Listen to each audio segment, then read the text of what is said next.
Danke bafethu. So sokuphuma ama-report ngomdlali weStellenbosch uBasadini, umdlali odlala kahle kakhulu laphana ku-left back. Sedlala ama-match amaningi kakhulu laphana kuStellenbosch. Was one of the main guys laphana. Njengoba ukhiphe engekho uStevens lo i-captain yabo, siyambona u-take over as i-captain laphana kuStellenbosch yabo. So lo mdlali lona-ke udlalela neBafana Bafana laphana ku-left back in recent months or weeks kuBafana Bafana kuma-recent call-up uyambona lapha preferwa yena impela kulapha ku-left back than uModiba yabo.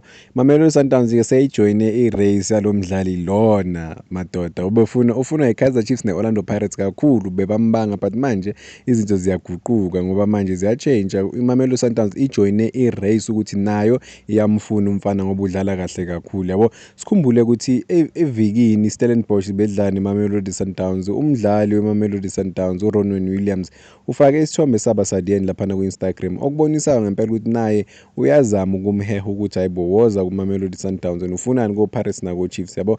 But sobona ukuthi umdlali ekugcineni uzodecide because kumele abheke ukuthi kuMamelodi Sundowns uzodlala number 1, abheke ku-Orlando Pirates une-chance kakhulu ukuthi adlale, naku-Kaizer Chiefs une-chance ukuthi adlale because u-Kaizer Chiefs bastruggle ngayo i-left back ehlakaniphile yabo.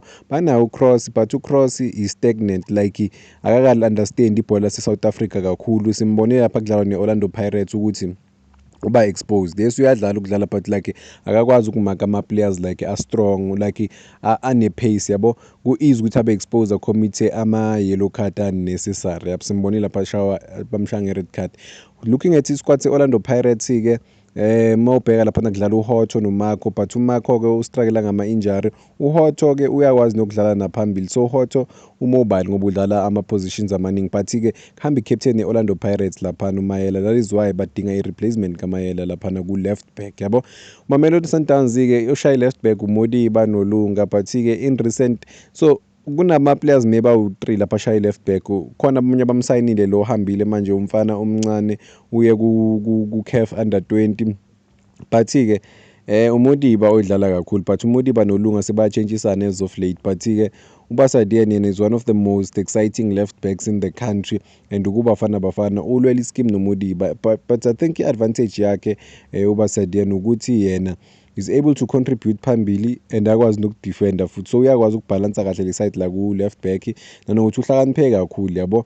So uModiba at the same time yena yes ugood, but uModiba ugood contributing in terms of going forward, in terms of ukumaka asize i-defense akekho good, because Mamelodi Sundowns isikhathi esiningi if kunoModiba izoba exposed from iside la kwa-left because uModiba ugood ey'nyaweni in terms of ukumaka ukuthi singathi uyi-defender cha yabo.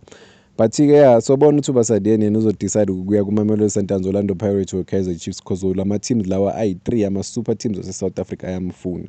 Mamelodi Sundowns ingamwina ngokuthi ingafaka lese imali eningi nanokuthi imnika i-packaging eningi nje enkulu ukuthi bheka bafana sithina silwela i-CAF Champions League every season uzoya ku-CAF kunama-bonus, mawudlala lana ekhaya still kunama-bonus, but ku-CAF kunama-bonus amakhulu njengoba wazi ukuthi thina njalo madlala ku-CAF Champions League sifuna ukuyiwina yabo.